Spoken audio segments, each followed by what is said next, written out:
And that's why Paul, who said what I just said to the church in Philippi, also said that since God is at work in you to will and to work for His good pleasure,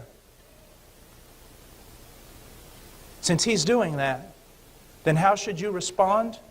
By working out your salvation in fear and trembling. And what does that mean? Take very seriously God's purpose in your life. Take very seriously this purpose of sanctification. And if you're doing anything, do this. Respond to this. Because as you know, if you've studied anything of church history, a person who is holy, a person growing in sanctification, God can use greatly, regardless of their limitations. And before God, they are His delight. Now, I want us to look now at the goal of sanctification. What is that? It's to live in a manner pleasing to God. Now, isn't the Christian life, haven't we just made it simple? What's it all about? Pleasing God. Pleasing God.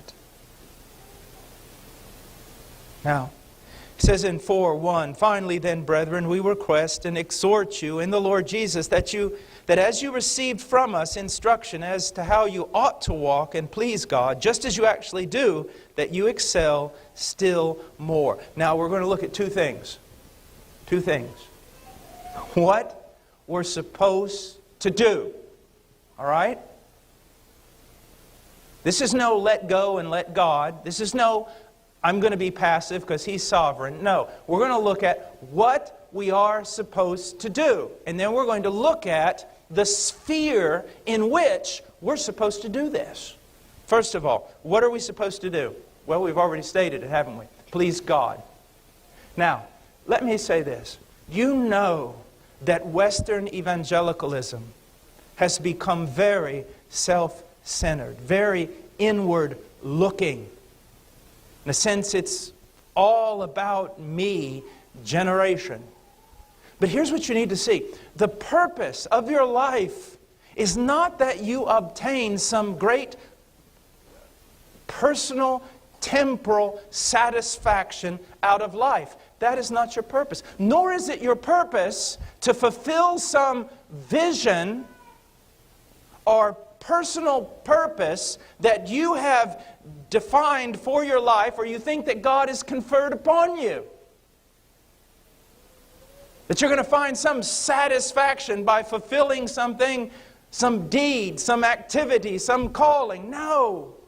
What is the purpose of your life? The purpose of your life is to discover everything in the Scriptures that please God.